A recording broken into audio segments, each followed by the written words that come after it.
ઘટનાની હકીકત એ પ્રકારની છે કે ગઈકાલે સવારે Dahod Swami Vivekananda Gyanshakti residential school of excellence જે દાહોદમાં ગોધરા રોડમાં ડીવાયએસપી કચેરીની પાછળના ભાગમાં આવેલી છે. એ કચેરીમાં એક 8મું ધોરણ ભણતી બાળા હતી. એ બાળાને ઝાડા ઉલટી થવાથી એમને દવાખાને ખસેડવામાં આવી હતી અને દવાખાને પછી સાંજના સમયે એનું સારવાર દરમિયાન મૃત્યુ થયું હતું. અને આ બાબતે હાલમાં એડી દાખલ કરી બાળકીનું ફોરેન્સિક પીએમ કરાવવાની તજવીજ હાથ ધરી છે.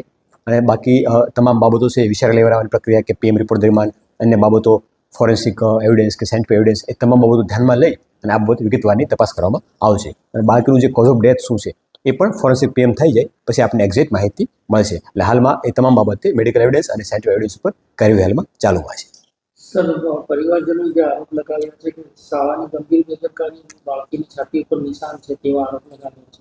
પ્રથમ દ્રષ્ટિએ એવું કંઈ જણાવ્યું નથી. સીપીઆર આપવાથી જે પ્રાઇમરી થઈ શકે એવું ડૉક્ટરનું કહેવું છે. સીપીઆર આપ્યો હતો બાળકી બચાવવા માટે, તો એ માટે જે કંઈ સામાન્ય સીપીઆર આપવાના કારણે થતું ડૉક્ટરના સારવારમાં એ થયું છે. અને બાળકી જે સારવારમાં લઈ ગયા હતા તો સવારથી એના મધર ફાધરને જાણ કરી હતી સ્કૂલવાળાએ, તો એના મધર ફાધર પણ આવી ગયા હતા. અને મધર આવી ગયા હતા ખાલી. અને મધર આવી ગયા હતા અને મધર પણ ત્યાં હયાત હતા. અને મધર બપોર આવી ગયા હતા પછી છેક સાંજે દીકરીનું અવસાન 6:30 આસપાસ દીકરીનું અવસાન થયું છે. એટલે મધર પણ જાણે છે આ વસ્તુ. એટલે એ પ્રકારનું કોઈ જણાવ્યું નથી. છતાં પણ ફોરેન્સિક પીએમ આપણે એટલા માટે કરાવ્યું છે કે કોઈ પણ પ્રકારના આક્ષેપ કે પ્રત્યાક્ષેપ હોય કે કોઈ બાબતો છે છૂટી ના જાય. બિલકુલ ન્યાયિક તપાસ થાય, તટસ્થ તપાસ થાય અને કોઝ ઓફ ડેથ ગુનાનું કારણ છે અથવા બનાવનું કારણ છે એ સંપૂર્ણપણે સાચું અને સાયન્ટિફિક મળી આવે. માત્ર એ જ એંગલથી ફોરેન્સિક પીએમ કરાવવામાં આવનાર છે. અને એ તમામ બાબત હાલમાં કાર્યવાહી ચાલુમાં છે. અને તપાસ પણ ઊંડાણપૂર્વક કરવામાં આવશે. દરેક વસ્તુ પ્રોપરલી જોવામાં આવશે.